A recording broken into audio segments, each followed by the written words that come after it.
My name is Elizabeth Griffin, and I was supposed to inherit Griffin Tech, my family's legacy, my life's work. Instead, my father handed it all to my younger sister, Kimberly, who's never even written a line of code. The day he made that announcement, I didn't cry. I walked out, but I didn't walk away. Where are you watching this video from? Let me know in the comments below. If betrayal had a sound, it would be silence. Not the peaceful kind, but the sharp, humming stillness that follows a gut punch.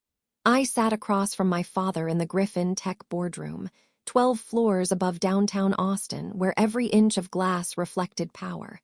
The skyline shimmered behind him like it always did on quarterly review days. But this wasn't one of those days. There was no agenda, no PowerPoint, just him, me, and Kimberly. My little sister looked like she just stepped out of a fashion ad. Crimson blazer, smile too sweet to be innocent. She twirled a pen between her fingers as our father cleared his throat. "I've made a decision," he said. "Effective immediately. Kimberly will assume 100% ownership of Griffin Tech." The words didn't register at first. I laughed, a dry, confused sound. "You're kidding me," I said, my voice cracking. He didn't respond. Didn't look at me either, just fiddled with his watch like the moment was beneath him. Kimberly leaned back in her chair, crossed one leg over the other, and said nothing. But her smirk, it said plenty. I stared at them both, numb. This company was mine. I've been COO for 5 years. I rebuilt our robotics division. I brought in Hartman. "I know," Dad said finally, still not meeting my eyes. "No, you don't know," I snapped. "Because if you did, you wouldn't hand over everything to someone who barely knows what a balance sheet is." "She'll grow into it," he muttered, like he was talking about a pair of shoes, not a billion-dollar tech empire. Kimberly finally spoke. "Come on, Liz, you've always said you wanted to start your own thing someday. Maybe this is the universe nudging you." The universe? I built this universe. I stood slow and deliberate. My hands trembled as I pushed back the sleek leather chair. It scraped loudly against the glass floor. No one flinched. "You could have told me," I whispered. "You could have warned me." My father's jaw tightened, but he stayed silent. Kimberly offered a fake sad pout. "It's not personal." Of course it was. I walked out without another word. My heels echoed through the hallway, each step louder than the last. Let them stare. Let them wonder if I was going to scream, cry, break something. I wasn't. Because that moment wasn't the end of my story, it was the beginning of theirs. The kind they'd regret ever writing me out of. Back in my apartment, 37 floors above the rest of Austin, I felt like I was floating in a snow globe someone had just shaken. Quiet, beautiful, and completely cracked inside. The city blinked beneath me, taunting me with its hum of possibility. Cars weaved through traffic with purpose. People were still chasing dreams, building things, making moves. I'd done the same for over a decade. And now I was nobody's heir. No title, no desk. Just a woman with a bourbon in one hand and her world turned inside out. I sat at the edge of the couch, staring at my laptop as if it might jump up and fix everything. It didn't. Instead, the screen reflected my face, pale, furious, and painfully calm. I opened my work email and clicked compose. Subject: resignation, effective immediately to the board. I hereby resign from my position as Chief Operating Officer of Griffin Technologies, effective immediately. Please forward any final paperwork to my attorney. Respectfully, Elizabeth M. Griffin. No long explanations. No emotion. I wasn't giving them the satisfaction of knowing they'd shaken me. I hit send. The silence after was heavier than the betrayal itself. I let it sit, then opened the bourbon and poured a single, steady glass. The amber liquid caught the city lights like fire in a bottle. "To peace," I whispered, clinking the rim against the glass table. I took a sip, then grabbed the whiteboard from behind the sofa, the same one I used to plan Q4 initiatives, now blank and waiting. I uncapped a red marker. Phase 1, Independence. My handwriting was firm, fast, deliberate. Below it, I started sketching ideas. Consulting services for AI startups, private advisory work, VC pitch clinics. The kinds of things Kimberly wouldn't know how to even spell, much less sell. Maybe I wasn't Griffin Tech anymore. But Griffin Tech was still built on my strategies, my client lists, my playbooks, and I still had every single one. My phone buzzed. Not Dad, not Kimberly, not even HR. It was Serena Galloway, one of the few execs I trusted. A single text, Saw the news, tell me you're okay, and tell me you're planning something. I smiled for the first time all day. I wrote back, I'm better than okay, I'm free, let's talk Monday. She replied instantly, I'm in, whatever it is. I wasn't alone. That mattered more than I'd expected. Hours passed. I added bullet points under phase 1. Market gaps, brand tone, domain name availability. I even reserved 3 URLs. And just as I was starting to feel like myself again, a thought crept in, uninvited but sharp. Why Kimberly? Why not split the company? Why wasn't I even consulted? I walked to the kitchen and stared out the window, the bourbon warming my chest. Because I'm not pliable. Because I don't smile on command. Because I ask questions no one wants to answer. The truth hit harder than anything that happened in that boardroom. It wasn't just about inheritance. It was about control. And my father gave it to the daughter who wouldn't challenge him. I should have been devastated. Instead, I felt something else. Something quiet, something dangerous. I felt clarity. They didn't just cut me out. They underestimated me. And that was their real mistake. 1 week. That's how long it took.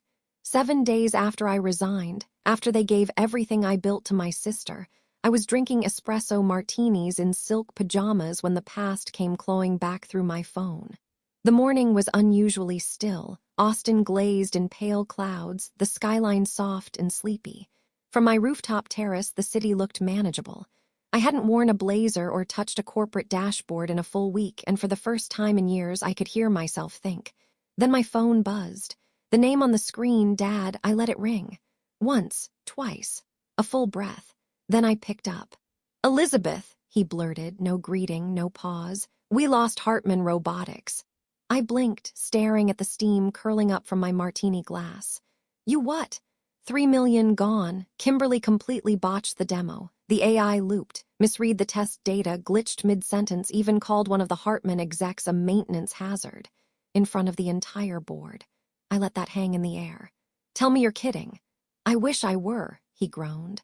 The system collapsed. She tried to improvise, started blaming the engineers. The Hartman VP stood up and walked out mid-pitch. And you're calling me why? I asked, swirling the drink in my hand. His voice dropped an octave. Because this is bad, Liz, really bad. I leaned back against the cushions. You mean Kimberly's bad, I'm doing great. Don't be petty. Not being petty, I said calmly, just observing. There was a pause on his end, heavy and bitter. She's not equipped for this, I see that now. My eyebrows lifted. Wow, took you a whole 7 days to figure that out. He sighed through clenched teeth. We needed this deal to solidify the AI suite. The licensing partners are panicking. We were already on thin ice after shifting the executive structure. Now there's talk of shareholder votes, calls for outside intervention. Kimberly's out of her depth. She's exactly who you promoted, I finished for him. Another silence. I let him stew. She's trying her best, he said finally. She's not a startup founder. She's not a product lead. She's never stayed past 5 p.m. without texting me for help. You knew all of that and you handed her the company anyway. I thought you didn't care anymore. I smiled faintly. I care deeply, just not about fixing other people's messes for free. You were COO, you have history with the board, you can help us stabilize this before it spirals. Us. My voice came sharper now, not angry, just done. You made it very clear I'm not part of us anymore. You gave away my legacy in exchange for what? Keeping the fragile daughter happy, avoiding conflict, optics. He didn't respond. I built the partnership with Hartman, I continued. I rewrote our internal AI modules when the acquisition codebase fell apart. I stayed up all night correcting CTO Allen's mistakes while Kimberly was getting blowouts at Luna Spa. She's family, he said weakly. So am I replied coldly. At least I was. Another beat of silence. Then quietly, we need you, Liz. That should have felt like a victory. It didn't. You're a little late, I said. 7 days ago, I would have fought for the company. Now I'm fighting for myself. He didn't argue. He just sat in that silence. You should have thought of this before naming her queen, I added softly, echoing the words that had been burning in my throat since he first made the announcement. He tried one more time. If there's any part of you that still wants to protect what we built, I did protect it for over a decade. Now someone else gets that job.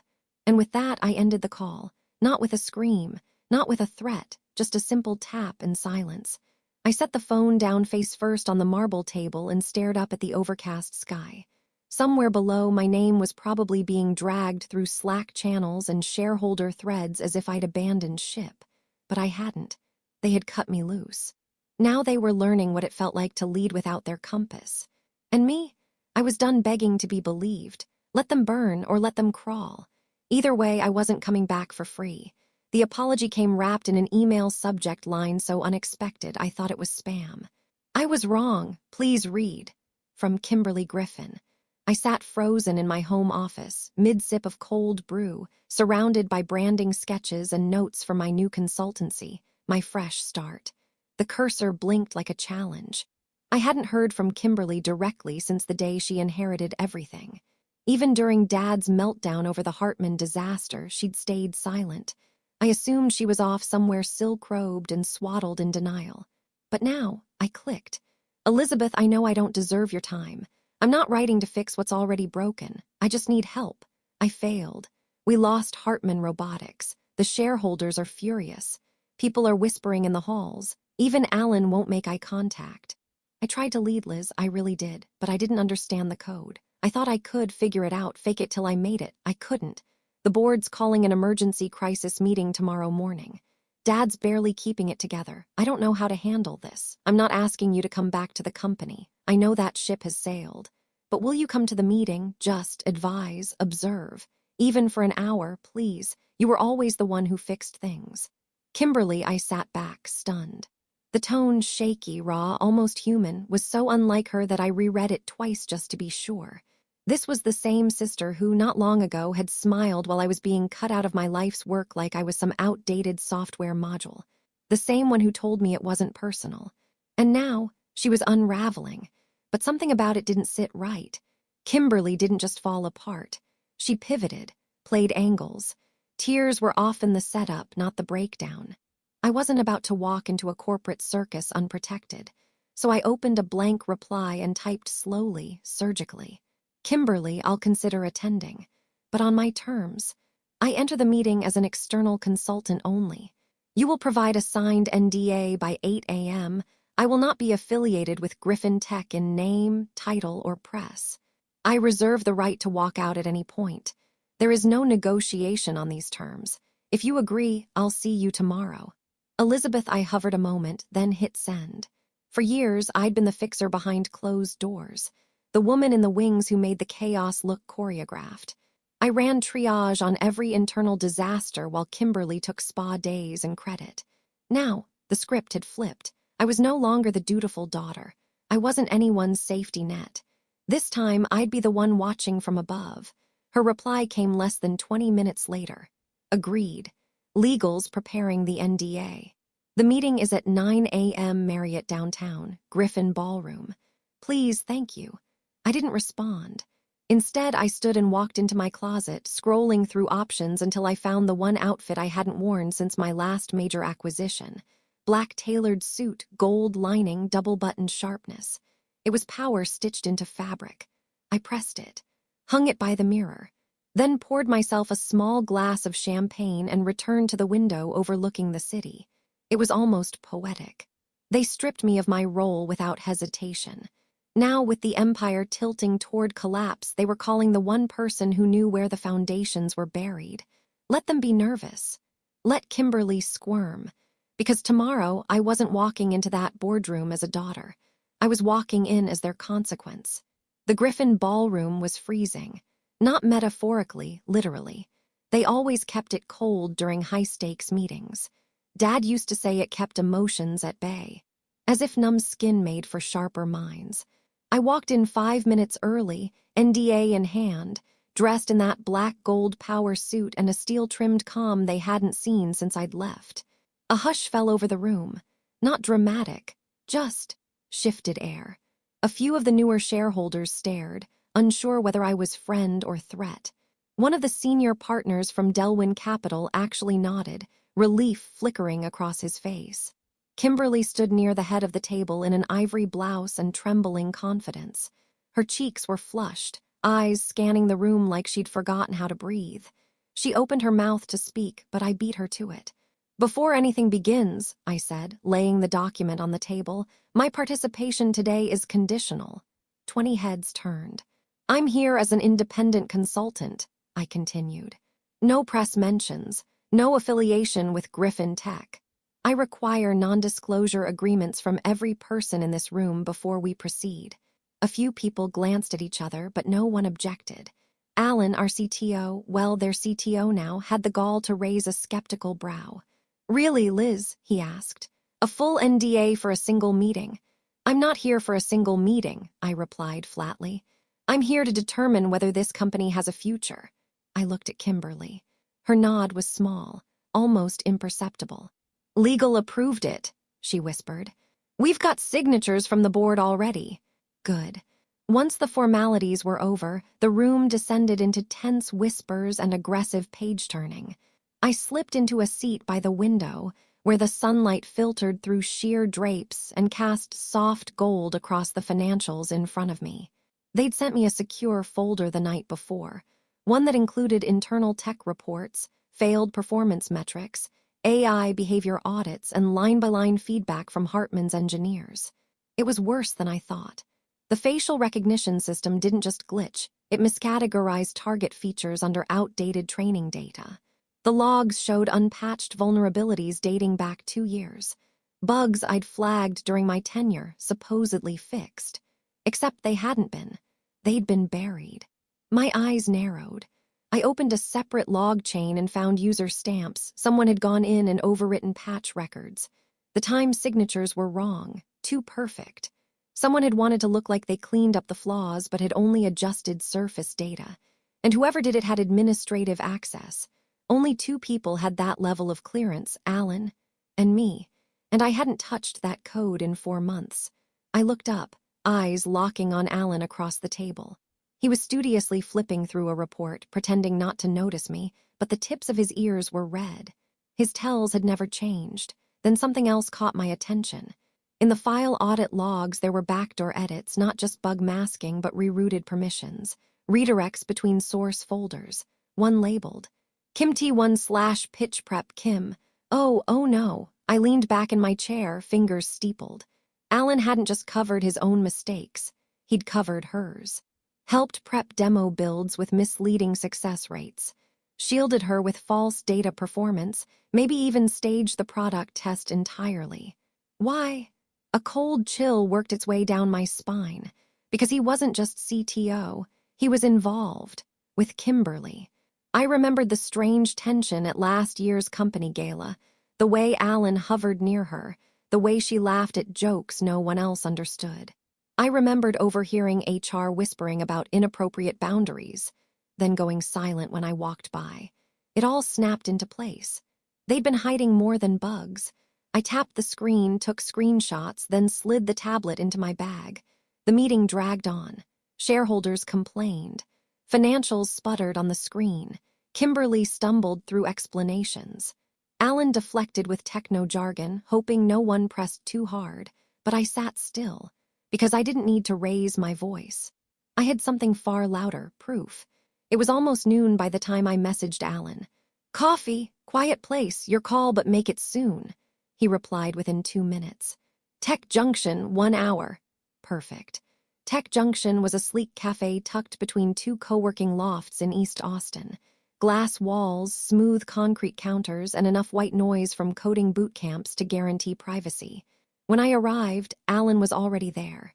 Same pressed shirt, same nervous energy disguised as calm. He looked up from his drink as I approached, trying to smile like this was just an old work chat between former colleagues. Liz, he said, standing. I didn't shake his hand, just sat, and laid my tablet on the table. No small talk, I said. He flinched. Okay. I opened the screenshots, highlighted the manipulated audit logs, the redirected folders, the altered patches with his credentials stamped across them like a trail of digital guilt. He didn't speak for a long time. When he finally did, his voice was quieter than I'd ever heard it. You weren't supposed to see that. I looked him dead in the eye. But I did. He sighed, pressing his fingers to his temples. I was trying to help her. By lying to Hartman or by risking the entire company on a staged pitch. She wasn't ready. She panicked, he said. The pressure, it wasn't her idea to take the CEO role. You know that. She thought you'd be running things. But when your dad gave it all to her, she tried to rise to it. And you covered for her. He nodded, guilt written all over his face. I thought I could clean it up in time, patch the modules before anyone looked too close. But then Hartman's engineers flagged everything and it just unraveled. Did she know? I asked. Alan hesitated. She knew I helped, just not how deep I went. Of course. Kimberly always let people protect her without asking where the fire started. It was her signature move. What do you want from me, Liz? He asked, his voice raw. I messed up, I know that, but I didn't sabotage anything intentionally. I didn't want to watch her drown. She wasn't drowning, I said calmly. She was in the wrong ocean. I reached into my bag and pulled out a slim folder, my own NDA draft. Sign this. Alan blinked. What is it? An agreement that you'll provide a full internal report, every manipulated file, every system change, every instance you shielded her from protocol. In return, I don't walk into the next board meeting and call for criminal investigation. His mouth opened, closed. He scanned the first page. This protects you from personal liability, I added. I'm not interested in vengeance, Alan. I'm interested in truth and leverage. He looked up at me, something shifting in his face. Leverage for what? I smiled, slowly. Control. We sat in silence for a long moment. Then he picked up the pen, signed. And just like that, the man who helped Kimberly rise had handed me the weapon to dismantle her reign. As we parted outside, he stopped me. For what it's worth, he said, you were always the one holding this place together. I didn't answer. I didn't need to, because now I held more than the truth. I held the future of Griffin Tech in the palm of my hand. The boardroom felt different this time, not colder, just quieter, like the entire floor was holding its breath. Every seat was filled. Shareholders, legal, department heads, a few wide-eyed junior execs who probably realized too late that this wasn't going to be just another quarterly update. Kimberly sat at the end of the table, pale and composed in that way only denial can manufacture. And I stood, no title, no nameplate, but every eye in that room followed me as I walked to the front and placed a small black flash drive onto the center of the table. What's that? Someone asked. Proof, I said simply, of how we got here and who brought us here. Kimberly shifted in her chair. Alan looked down at his hands. Dad was eerily quiet, arms crossed, jaw locked. Over the last 24 hours, I began, voice clear, steady, surgical. I reviewed the internal logs tied to the Hartman robotics pitch.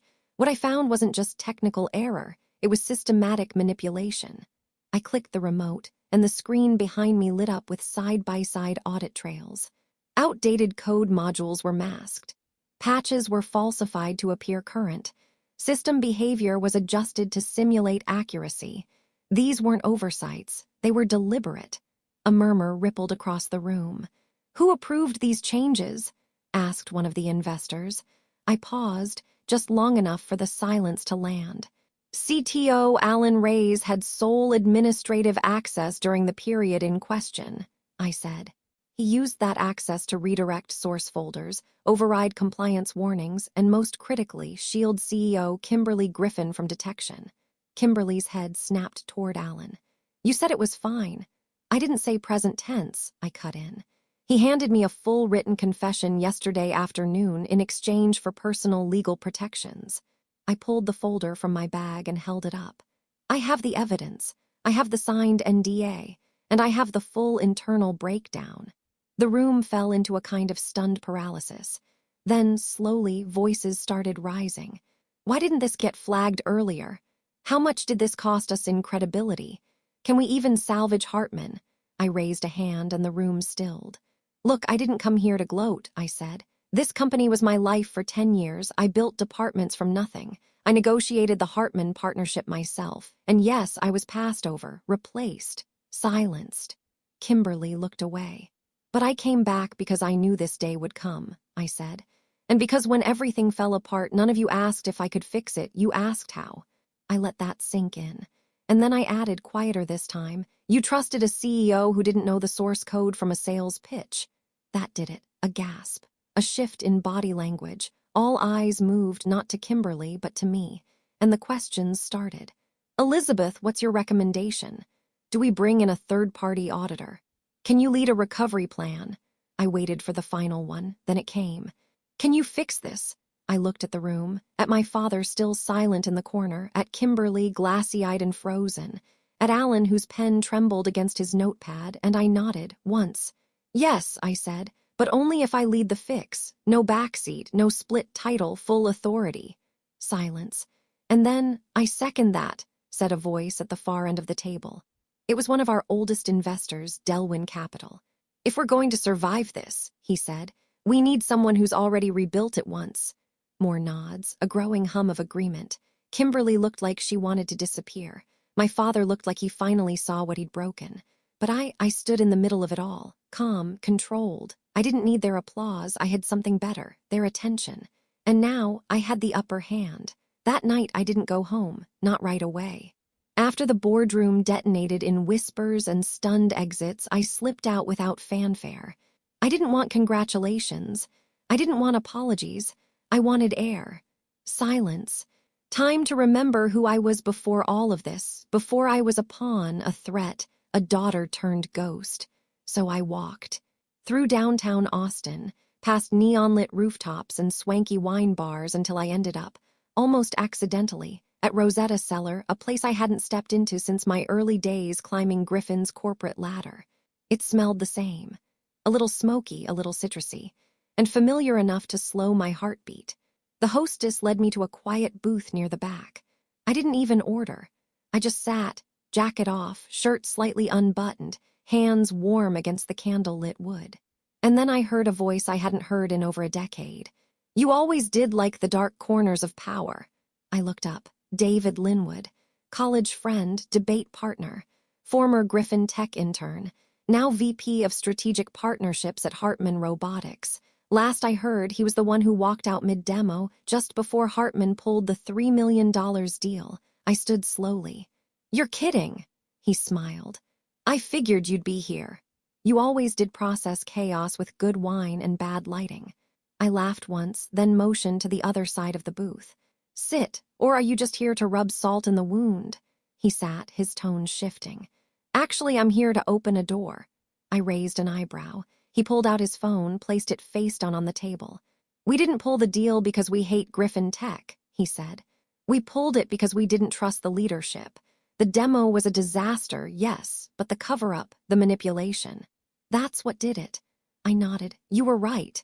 I know, he said, then leaned in, voice lower. But I also know you were never the problem. You were the engine, the strategist, the one who turned Griffin from a glorified hardware vendor into an AI player worth watching. I stayed quiet. So I pitched something, he continued, to the board after today's news started leaking. I looked up. What kind of something? David met my eyes. We'll come back, he said. Hartman, the contract. The full partnership with scope expansion. But only if you're CEO, not Kimberly. I blinked, hard. You're offering to reinstate the deal if I take the reins, he nodded. We're not betting on a name, we're betting on competence. I didn't answer right away. Instead, I looked out the window behind him, where the skyline shimmered like 1,000 opportunities pretending to be stars. Part of me wanted to laugh. Part of me wanted to cry. All of me understood what this meant. It wasn't just a contract. It was leverage, proof, validation that my instincts weren't just survival, they were strategy. You know this puts me at war with my family, I said finally. David nodded. You were already at war, I'm just handing you the winning play. I took a slow breath, let the quiet stretch, let the weight of the moment settle across the table. Then I reached across and picked up his phone, flipping it over. No press yet, I asked. Not yet. I handed it back. Give me 48 hours, I said. Then I'll tell you what Griffin Tech's going to look like with me at the top. David smiled. I already know, he said. It's going to look like a company I can finally trust. 2 days later, the boardroom didn't just hum, it vibrated. The storm was no longer on the horizon. It was here, and everyone knew it. Griffin Tech's top floor smelled of scorched nerves and expensive cologne. I walked in with nothing but a portfolio under my arm and a truth no one could ignore anymore. The Hartman offer was real, and it was mine. As I stepped toward the center of the long obsidian table, I felt 20 eyes lock onto me. Kimberly was already seated, tight-lipped and pale, her fingers laced together so tightly they'd gone white at the knuckles. Dad sat to her right, stiff in a charcoal suit, avoiding my gaze like it might burn through him. I didn't sit. I stood. "Let's begin," I said. No one objected. I opened the folder and laid out the Hartman terms. "They're offering full reinstatement of the $3 million contract," I said, "plus scope expansion into our urban mobility sector, but with one clause." I paused, letting the silence stretch just enough. "They want a new CEO." A murmur broke across the table. Someone coughed. Kimberly straightened, then looked toward Dad like she needed him to step in, save her from what was coming. He did. "Elizabeth," he began, tone clipped, "we appreciate what you've done, but Kimberly needs more time." More time, that was always his answer. Time to grow into the role, time to prove herself. Time to let the wreckage settle so no one had to admit it was a mistake from the beginning. "Time won't fix credibility," I replied. "Time won't restore investor confidence." He leaned forward. "She's your sister." "And I'm your daughter," I shot back. "One you chose to replace with someone unqualified to run a Slack channel, let alone a corporation." Gasps, a few stifled laughs. Kimberly flinched, then silence, until one of the investors, Judy Miles from West Point Capital, cleared her throat. "We've reviewed Hartman's terms independently," she said. "And frankly, we agree. The leadership model as it stands is no longer viable." Dad's brow furrowed. "We're not restructuring the board based on one investor's pressure." "Try 3, said another voice. It was Alec Ray's, young, sharp, brutal in finance meetings. He'd always been one of Kimberly's soft supporters. Now he spoke without emotion. "If we don't course correct by end of quarter, we pull our funding, effective immediately." Kimberly turned to him, eyes wide. "Alec, you can't be serious." But he didn't look at her. He looked at me. "The company's future rests on whether Elizabeth leads it." Dad's face went slack. The room was still, no longer divided, just done pretending, and then Kimberly stood. Slowly, her voice shook. "You never let me fail privately, Dad," she said, staring at him with tears on the edge of her lashes. "You let me burn with the lights on and an audience." He opened his mouth, but she held up a hand. "Don't," she whispered. Then she looked at me. "I thought you wanted to destroy me." I met her eyes. "No, I just stopped protecting you." Her lips pressed together. She nodded once. A single tear fell, and without another word she turned, heels clicking softly against the polished floor, and left. The door clicked shut behind her like the end of an era. Silence followed. Then my father, head bowed, shoulders heavy, said quietly, "Is this what you wanted?" I didn't answer that, because he already knew. The nameplate on the door still said Kimberly Griffin. I stared at it for a full 10 seconds before pulling it off the frosted glass and setting it face down on the assistant's desk. It didn't feel triumphant. It felt like excavation. The executive floor of Griffin Tech was quiet when I arrived. Too quiet. Not the productive kind, more like that charged silence before a power outage. Like everyone was waiting to see which way the air would shift. I stepped into the office that had once been mine in everything but name. It hadn't changed much. Same walnut desk, same impossible view of the skyline. Same curated bonsai tree I gave Dad one Christmas, now withering in the corner like a metaphor I didn't want to unpack. My new assistant, Chloe, hovered near the door with a clipboard and hesitant smile. "Welcome back, Ms. Griffin," she said. I glanced at her, unsure if the formality was protocol or passive resistance. "Just Elizabeth," I replied. She gave a nod, but it didn't reach her eyes. As I walked past the open glass walls, I felt the gazes before I saw them. Side glances from the design team, hushed voices near product management. No one said anything out loud, but the energy was unmistakable. Some people clapped. A few stood. Most didn't move at all. It wasn't rebellion. It was discomfort, like they didn't know whether to cheer or brace. Back in my office, I placed my portfolio on the desk, cracked it open, and started laying out the immediate priorities. Restructure the Hartman timeline, repair external PR channels, initiate a culture audit. I was halfway through my draft when Chloe reappeared. "There's something you should know," she said, lowering her voice. I looked up. "Go on."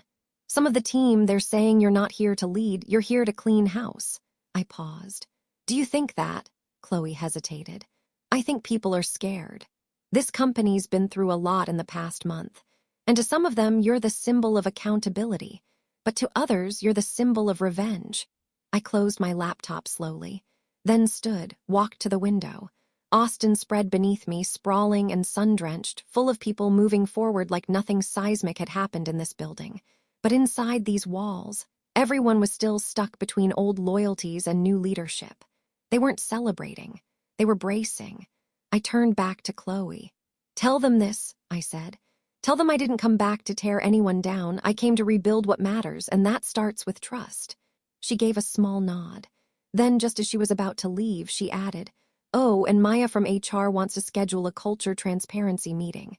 She said you'd understand what that means." I smiled faintly. "Tell her I'll bring the coffee." Once Chloe left, I stood there alone for a moment longer, the sun casting long streaks across the glass table. I had the power, I had the title, but power doesn't erase memory, and titles don't change trust. This would take more than a win, it would take proof, and patience, and the kind of leadership that doesn't just rewrite the script, but rebuilds the room. The gala was everything Griffin Tech had always wanted to be: sleek, expensive, impressive, and finally, honest. Glass chandeliers glittered above a sea of tailored suits and soft jazz. Waiters in black moved through the crowd with champagne flutes like it was any other celebration. But beneath the glamour, the tension was unmistakable. This wasn't just a party. It was a reckoning. A long, polished table had been set center stage for the official signing ceremony. The Hartman Robotics executive team stood nearby, visibly relaxed for the first time in weeks. David caught my eye from across the room and gave a subtle nod. I returned it. I'd earned this moment. And yet, as I stood backstage alone, adjusting the cuffs on my deep navy suit, I couldn't shake the weight of who wasn't here. Kimberly hadn't shown, and neither had my father. At first, I'd been surprised. But as the crowd swelled, as the flashbulbs started warming up, I realized, of course, they hadn't come. Kimberly couldn't bear to watch it happen. And Dad, he couldn't bear to admit he'd been wrong. The MC tapped the microphone. "Ladies and gentlemen, thank you for joining us for this historic partnership signing between Griffin Technologies and Hartman Robotics." Applause. I stepped out under the lights to a wave of clapping and whispers. Not everyone expected me to make it this far. Some still didn't want me here, but none of that mattered now. The Hartman CEO shook my hand firmly, leaned in, and said, "Glad to be back in business with the right Griffin." Then we sat, pens uncapped, flashbulbs popping. And just like that, stroke by stroke, the signatures were down, the deal was real.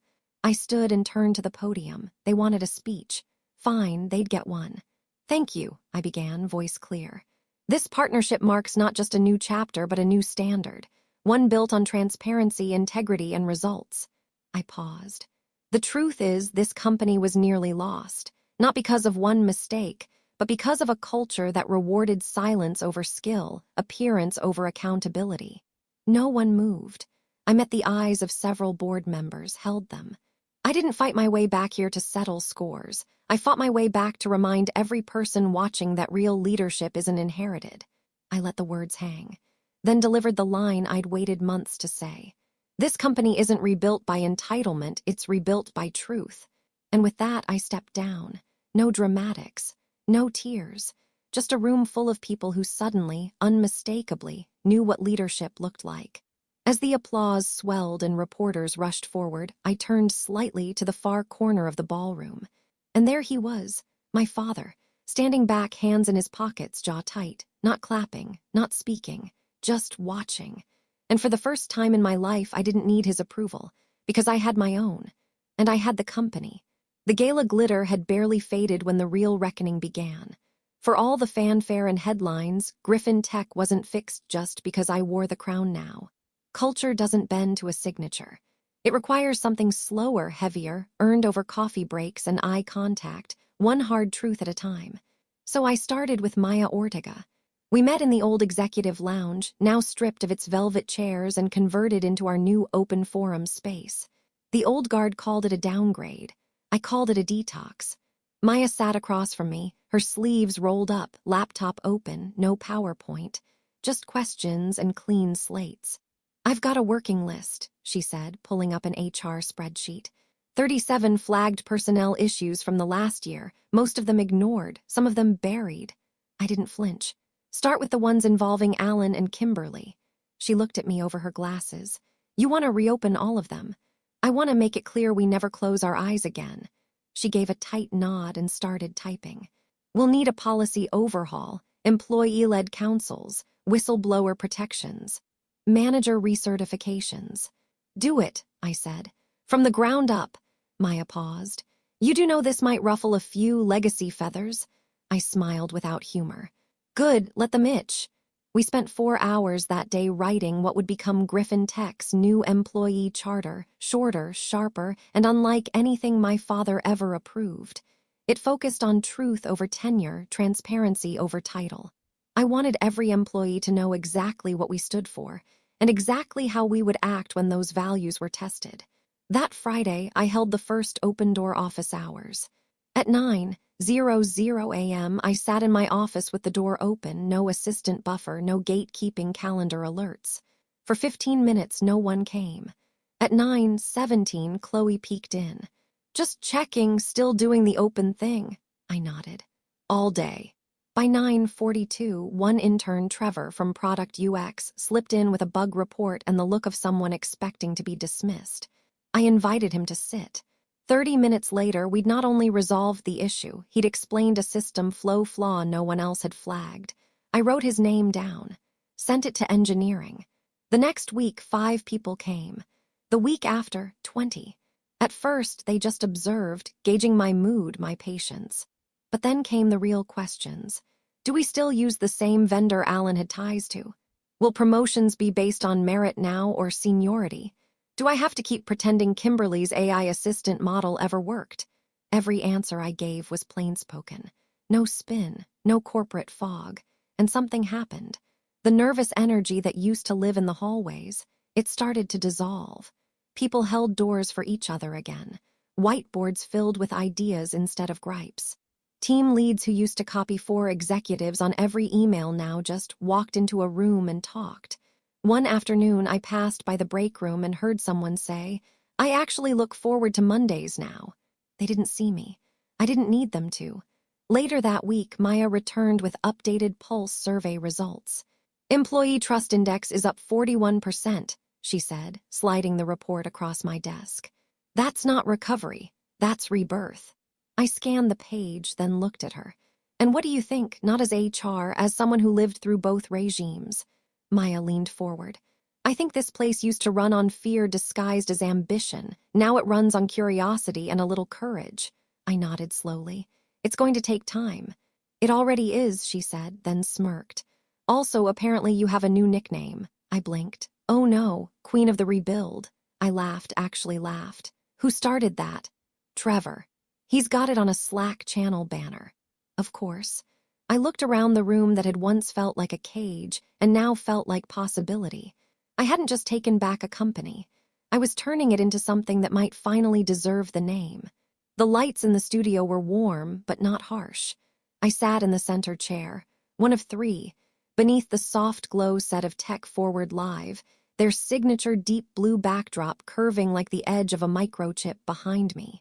The host, Veronica Hale, a sharp, seasoned journalist known for her unforgiving style, was reading her intro. A teleprompter rolled my name and title like it was just another piece of data. Tonight's guest rebuilt one of the largest AI firms in Texas after a public leadership collapse and family fallout. A year ago, her name was missing from every press release. Today, it's on the cover of Forbes, Wired, and half the tech panels in Silicon Valley. Please welcome Elizabeth Griffin. Applause. I smiled, not wide, not polished, just honest. Elizabeth, Veronica began, turning toward me. You've had, to put it mildly, a year. Tell us, how did you go from ousted to CEO and, more importantly, from feared to followed? The phrasing made me chuckle softly.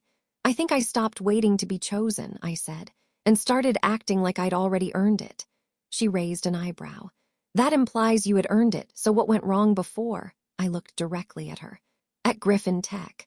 We made a mistake a lot of legacy companies make. We confused family with competence.